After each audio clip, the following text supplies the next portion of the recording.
What do you mean by sensory integration? Right. क्या है sensory integration?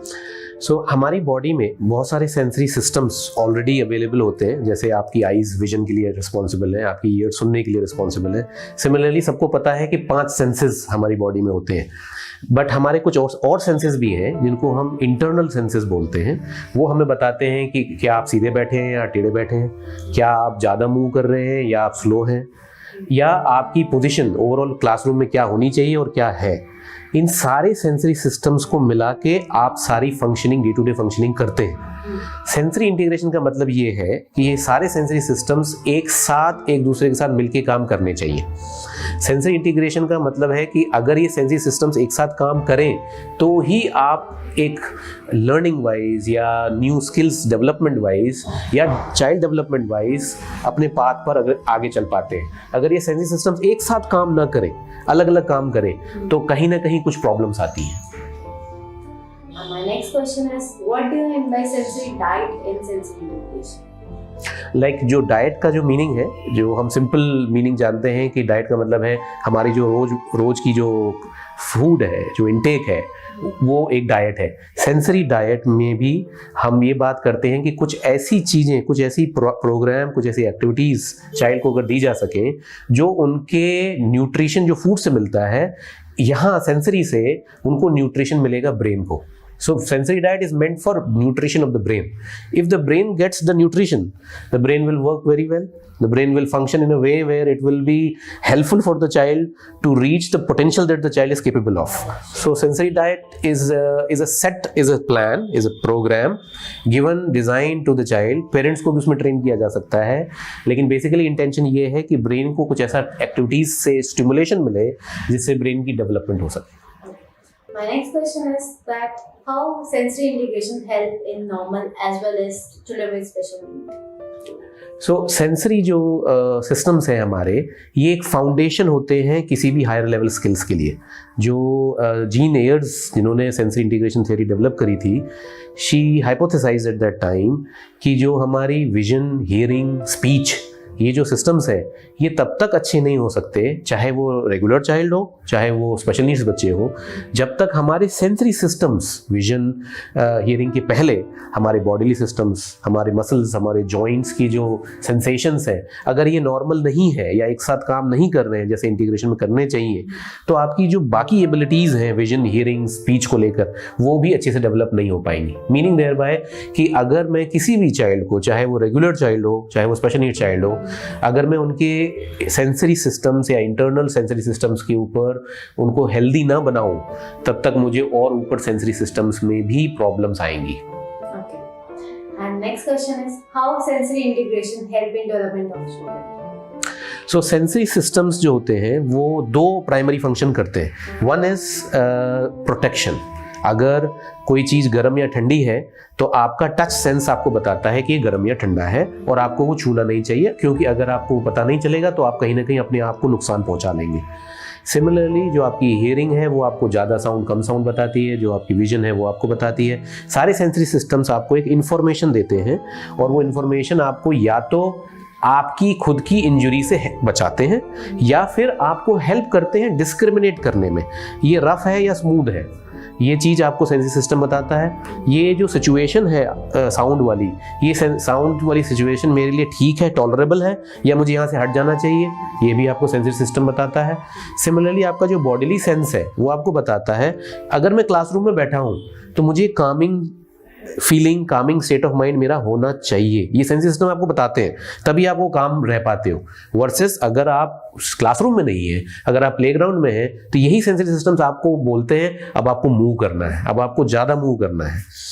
So in that veg अगर हम regular बच्चों की बात कर रहे हैं, उनके भी सेंसरी सिस्टम्स को कोशिश की जा सकती है कि as a part of the curriculum, as a part of the pre primary program, primary program, हम ऐसे प्रोग्राम्स दे सकते हैं कि उनके सेंसरी सिस्टम्स और डेवलप हों, उनको कहीं ना कहीं टच वाली, फीलिंग्स वाली एक्टिविटीज़ दी जाए, उनको ऐसी चीज़ें दी जाएँ जहाँ सेंसरी सिस्टम्स को एक और इनपुट मिले, स्टिमुलेशन मिले, और सेंसरी सिस्टम्स इतने अच्छे से डेवलप हों कि उनकी आगे के जो बाकी हायर लेवल एबिलिटीज़ हैं, रीडिंग, राइटिंग, लर्निंग, वो और इम्प्रूव हो सके। Next question is, what is the meaning of sensory processing disorder? नहीं। सो कुछ बच्चों में सेंसरी सिस्टम्स, जैसे हमने कहा था कि इंटीग्रेशन में एक साथ काम करने चाहिए, अगर वो काम ठीक से ना करे तो उसे हम बोलते हैं सेंसरी प्रोसेसिंग डिफिकल्टी है या सेंसरी प्रोसेसिंग डिसऑर्डर है।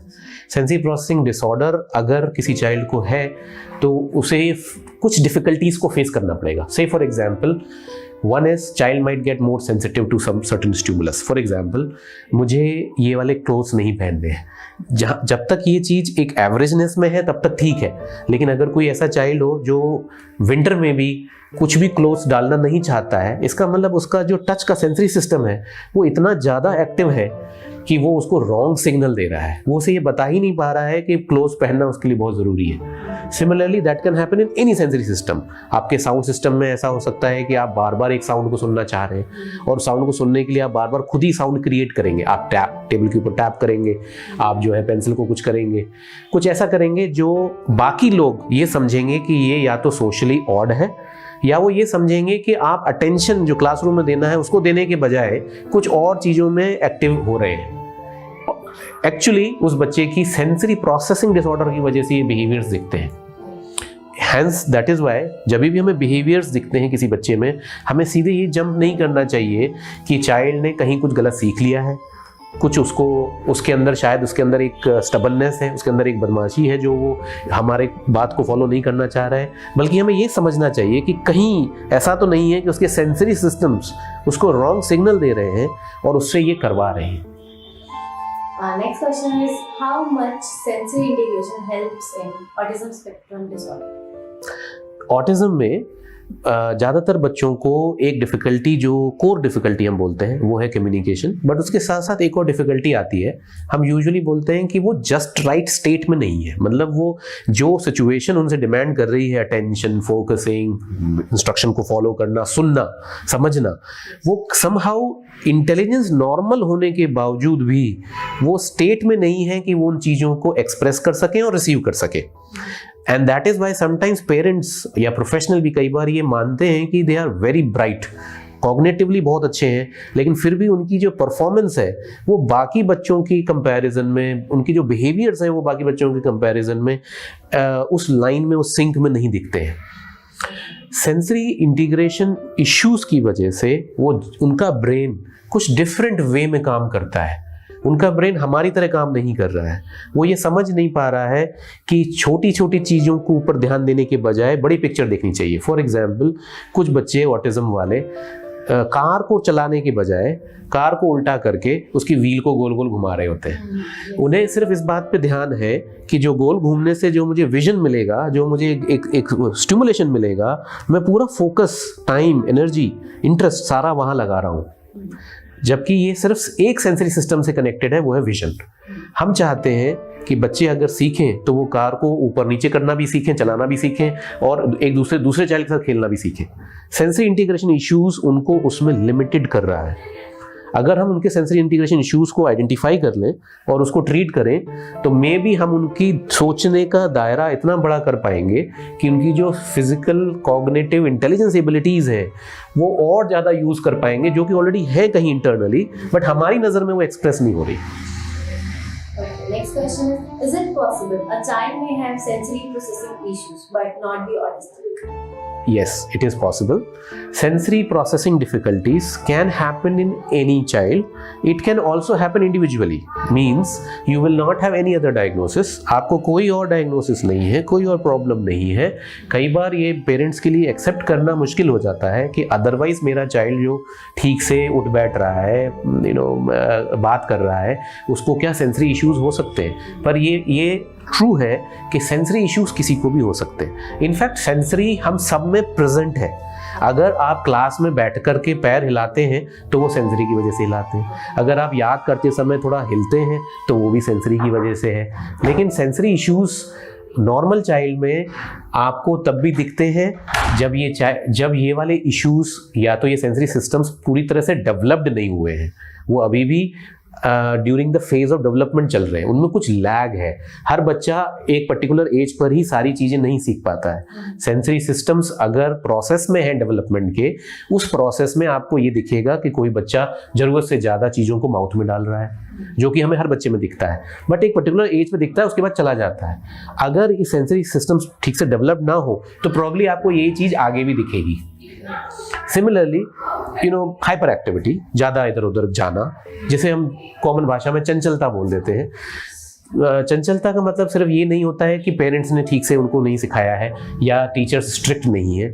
उसका मतलब ये भी होता है कि मेरा ब्रेन एक डिफरेंट सेंसरी वे में काम कर रहा है और वो मुझे मूवमेंट लेने के लिए आगे लेके जा रहा है, अर्ज कर रहा है, और मैं उसके साथ चल रहा हूँ। तो इसमें कुछ भी डायग्नोसिस या नेगेटिव की बात नहीं है। सेंसरी इश्यूज सबको हो सकते हैं।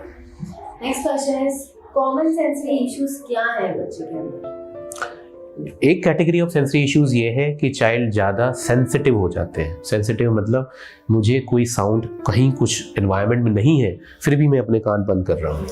मैं फूड या नॉन फूड, चाहे पेन हो चाहे बुक हो, उसको अननेसेसरीली स्मेल कर रहा हूँ। मैं कुछ ऐसी चीज़ है जो मुझे अच्छी लग रही है, मैं उसे बार बार टच कर रहा हूँ। तो मैं सेंसिटिव हूँ चीज़ों को लेकर के। कुछ ऐसे कपड़े हैं जिनको मैं बिल्कुल पहनना नहीं चाह रहा हूँ। कुछ ऐसी सिचुएशंस हैं जिनको मैं बिल्कुल एक्सेप्ट नहीं कर पा रहा हूँ। मैं सेंसिटिव हो गया हूँ। तो सेंसरी इश्यूज आपको सेंसिटिव बना सकते हैं। एक कैटेगरी ऑफ सिम्टम्स ये वाली होती है। एक और कैटेगरी ऑफ सिम्टम्स होती है जिसे हम रिपीटेटिव बिहेवियर्स बोलते हैं। Child can do certain behaviours, physical वाले एक्शंस बार बार करते हैं, जैसे वो हैंड हिलाते हैं, सर को हिला सकते हैं, वो पैर को हिला सकते हैं, वो बार बार जंपिंग कर सकते हैं, वो कुछ ऐसा कर सकते हैं जो अदरवाइज आपको लगेगा कि ये बाकी बच्चे इस एज के प्ले नहीं करते हैं इस तरीके से, लेकिन ये मेरा चाइल्ड जो है उस तरह से प्ले कर रहा है। हेड के ऊपर खड़ा हो जा रहा है, एक ही ढंग से बॉल को खेल रहा है। तो सेंसरी इश्यूज का दूसरा कैटेगरी होता है कि आपकी प्ले स्किल्स और फिजिकल स्किल्स में कुछ डिफरेंस दिखता है। कुछ ऐसा लगता है कि कुछ ऐसी चीज़ें हो रही हैं जो रिपीटेटिव हो रही है rather than meaningful. Third category of sensory issues है जो बहुत बार रेगुलर बच्चों में भी दिखेगा कि उनकी जो एज लेवल स्किल्स होनी चाहिए, चाहे वो ग्रॉस मोटर हो, फिजिकल स्किल्स, बॉल कैच करना, बॉल थ्रो करना, जंपिंग करना, वो कहीं ना कहीं एज के लेवल तक नहीं आता है। इसके बावजूद भी कि उनकी फिजिकल स्ट्रेंथ नॉर्मल है, उनका फिजिकल डेवलपमेंट, मसल्स सब नॉर्मल है, लेकिन फिर भी वो स्किल्स नहीं दिखा पा रहे हैं जो स्किल्स बाकी बच्चे दिखा पा रहे हैं। Fine motor skills, hand writing skills, बहुत बार सेंसरी इश्यूज बच्चों में अफेक्टेड मिलती हैं बिकॉज उनको जो सेंसेशन आना चाहिए हाथों में, पेंसिल से, इरेजर से, शार्पनर से, पेपर से, वो उनके अंदर वो सेंसेशन कहीं कम या ज़्यादा है, जिसकी वजह से वो ये समझ नहीं पाते हैं कि अगर सर्कल बनाना है तो कैसे बनेगा। टीचर्स और पेरेंट्स बार बार उनमें एफर्ट डालते हैं, बहुत बार कोशिश करते हैं कि वो एक्स्ट्रा एफर्ट डाल के भी करा पाएँ, लेकिन समहाउ उनको ये लगता है कि ये इतना डिफिकल्ट है कि वो अल्टीमेटली बिहेवियर में कन्वर्ट हो जाता है। Next question is how sensory integration help to other disabilities too?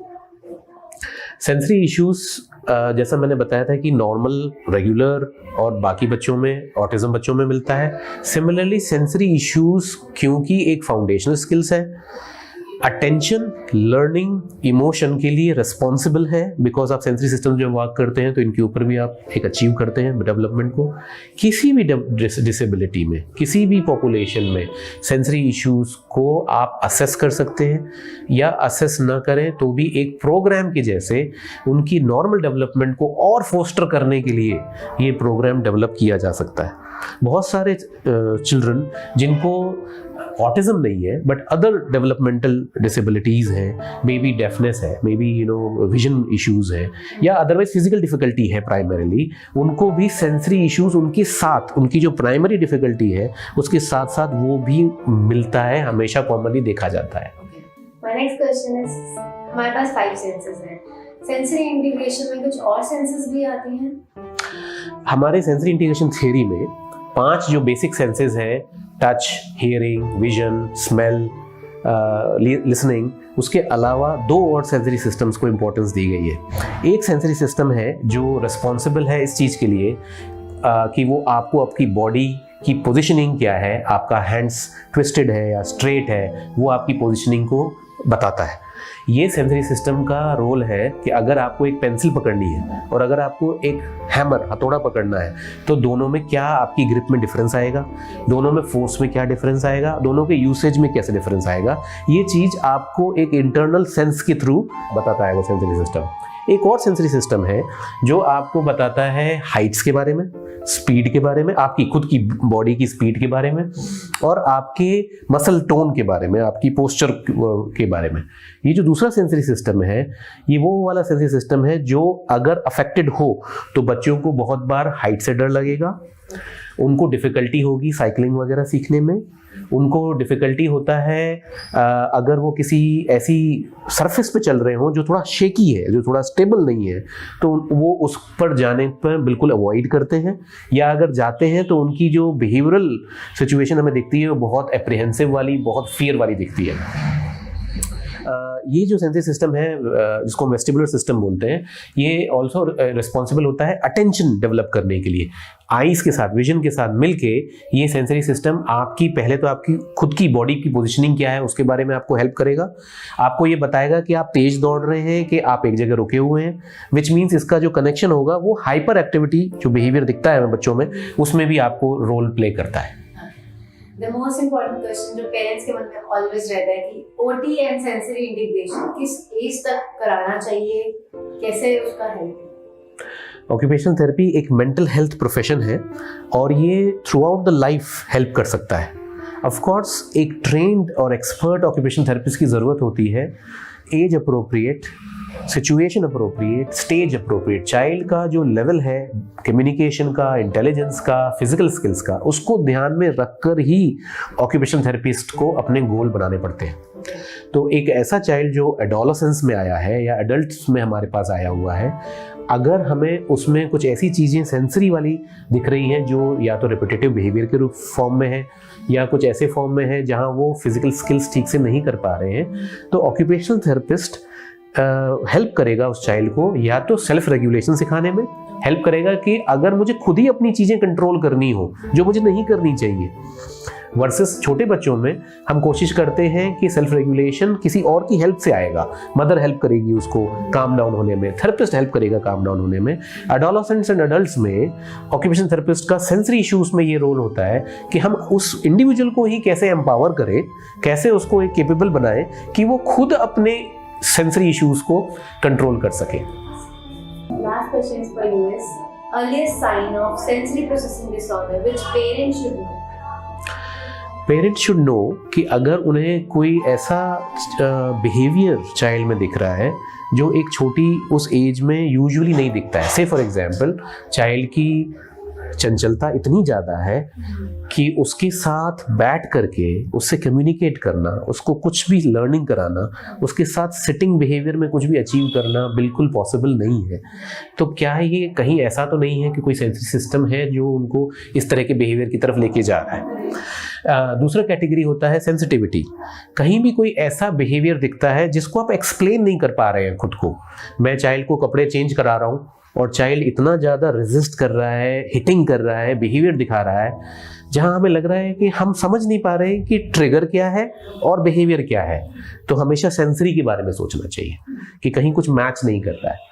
Third, again कुछ ऐसा odd behaviour, repetitive behaviour, socially problem अगर कहीं दिखता है छोटे बच्चों में, डेवलपमेंटल ईयर्स में, तो उसका प्राइमरी सोर्स सेंसरी की तरफ ज़रूर देखना चाहिए। अर्ली इंटरवेंशन एज में 0 to 5 years और इवन मोर ब्रॉडर सेंस में अगर हम लेके देखें तो ज़्यादातर बिहेवियर प्रॉब्लम्स सेंसरी से निकल के आती हैं रादर देन बिहेवियर प्रॉब्लम पहले नहीं होती है। पहले सेंसरी इश्यूज कहीं हैं, सिस्टम्स कहीं अफेक्टेड हैं, तभी वो सेंसरी इश्यूज बन रहे, बिहेवियर इश्यूज बन रहे हैं। Physical skills, fine motor skills again अगर कहीं भी डिलेड दिख रहे हैं, ऐसा लग रहा है कि ये एज लेवल पर नहीं फिजिकल स्किल्स डेवलप हो पा रही है, लेकिन चाइल्ड फिजिकली ठीक है, तब भी हमें पहले सेंसरी इश्यूज के बारे में थिंकिंग करना चाहिए।